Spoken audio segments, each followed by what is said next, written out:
Hi friends, good morning. আমাদের সব থেকে প্রিয় একজন সাধু, ইয়াং সাধু, সাধু ডমিনিক সাবিও।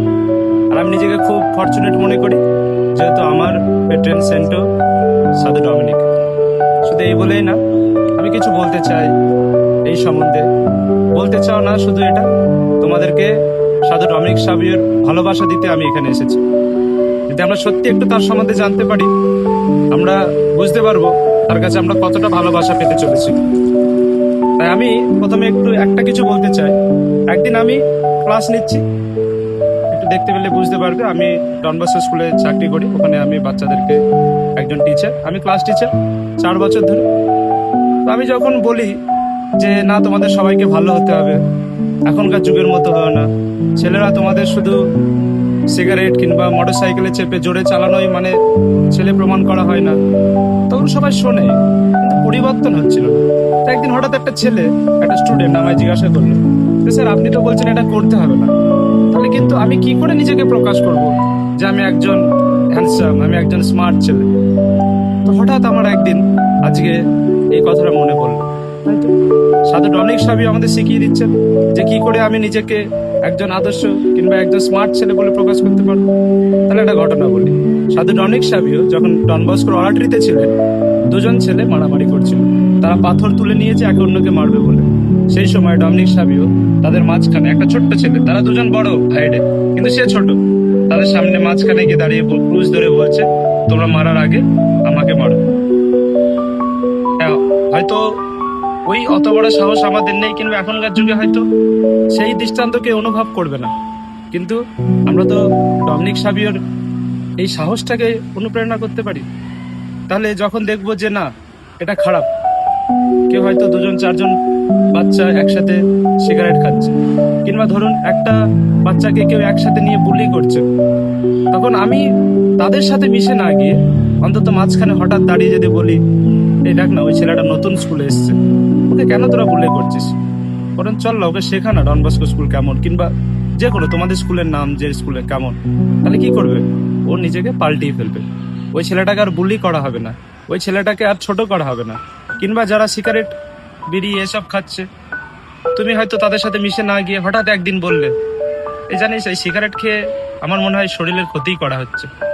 ডমিনিক সাবিও আমাদের সেই সিদ্ধান্তটা, মাঝখানে দাঁড়িয়ে সেই সাহস, যে মাঝখানে ক্রুশকে দাঁড় করিয়ে যে দেখো, এটাই হচ্ছে আদর্শ। তাই আসুন, তাই বন্ধুগণ, আমার সত্যি আমাদের মতো যারা ইয়াং ছেলে মেয়ে, আসো আমরা সবার সাথে মিশে না গিয়ে কালকে ডমিনিক সাবিওর ভালোবাসা নিয়ে আমরা ডমিনিক সাবিওর এই দৃষ্টান্ততে তুলে ধরি সাহস, সত্যের বিরুদ্ধে দাঁড়ানো, যিশুর জন্য দাঁড়ানো, সত্যর জন্য দাঁড়ানো। আমি সত্যর বিরুদ্ধে বলে ফেললাম, সত্যর জন্য দাঁড়ানো। তাই আসুন আমরা ডমিনিক সাবিওর এই ভালোবাসাটা নিই। হাসি খুশি থাকা একটা নৈতিক দায়িত্ব।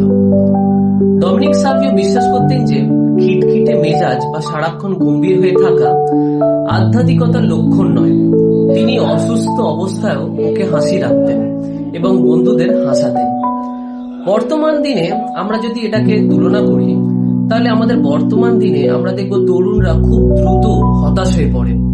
সামান্য ব্যর্থতায় তারা জীবনকে অন্ধকার মনে করে।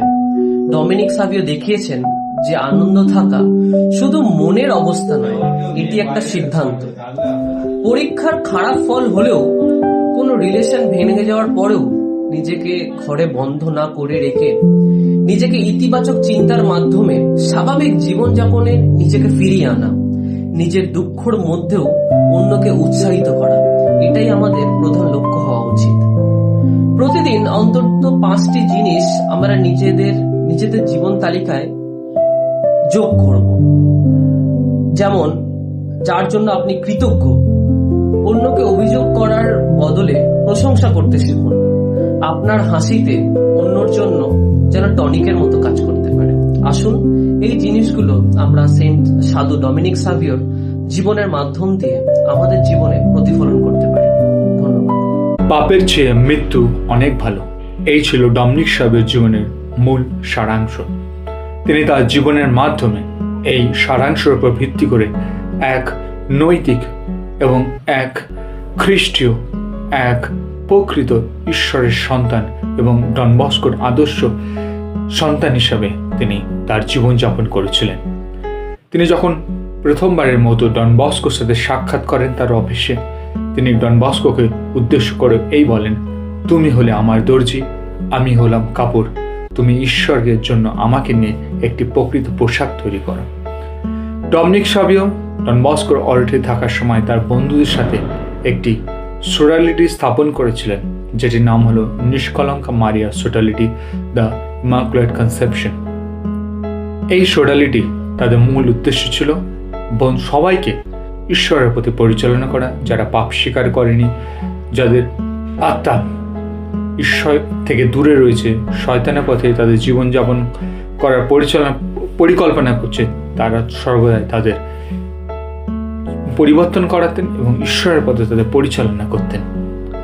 এবং ডমিনিক সাভিও তার জীবন নানান অলৌকিক কাজের মাধ্যমে দেখিয়েছেন তিনি ঈশ্বরের কাছে বা ঈশ্বরের সাথে কেমন সংযুক্ত ছিলেন। যখন তার মা অসুস্থ ছিল, ডমিনিক সাভিও বাড়ি গিয়ে তার মায়ের গলায় আমাদের মেরি হেল্প খ্রিস্টানের মেডেল পরিয়ে দেয় এবং সেই মেডেল পরে তার মা সুস্থতা লাভ করে। এবং আমরা জানি যে ডমিনিক সাভিও মা মারিয়ার প্রতি তার কতটা ন্যায় ভক্তি ছিল, আর সে ডন বস্কোর একজন আদর্শ সন্তান ছিলেন। সে শুধু নিজের আত্মার জন্য চিন্তা করতেন না, তিনি তার সহপাঠী সকলকেও তিনি সেই ভালো পথে পরিচালনা করতেন। তাই তিনি এই সোডালিটি অফ ইমাকুলেট কনসেপশন বানিয়েছিলেন তার বন্ধুদের সাথে। এছাড়াও ডমিনিক সাভিও খুবই কম বয়সে মারা গেছিলেন, শুধুমাত্র 14 বছর বয়সে। আর এই সাধু আমাদের শিখিয়েছেন যে আমরা হেসে খেলেও আমরা ভালো জীবনযাপনের মাধ্যমেই আমরা ঈশ্বরের সাথে সংযুক্ত থাকতে পারি। কেননা ডন বস্কো ডমিনিক সাভিওকে এই উপদেশ দিয়েছিলেন, চেয়ারফুলনেস, সবসময় হাসি খুশির মাধ্যমে তুমি ভগবানকে তোমার সেই ভালোবাসা দিতে পারবে এবং তোমার সেই ধর্মীয় বা আধ্যাত্মিক জীবন ভালোভাবে যাপন করতে পারবে। তাই আসুন আমরা যেন এই ডমিনিক সাভিও এই ছোট্ট সাধুর কাছ থেকে শিখি কীভাবে ভক্তিমূলক জীবনযাপন পালন করতে হয়। সকল ভালো থাকবেন। সকলকে জানাই সাধু ডমিনিক সাভিও পর্বের অনেক অনেক প্রীতি এবং শুভেচ্ছা এবং জয় যিশু এবং নমস্কার।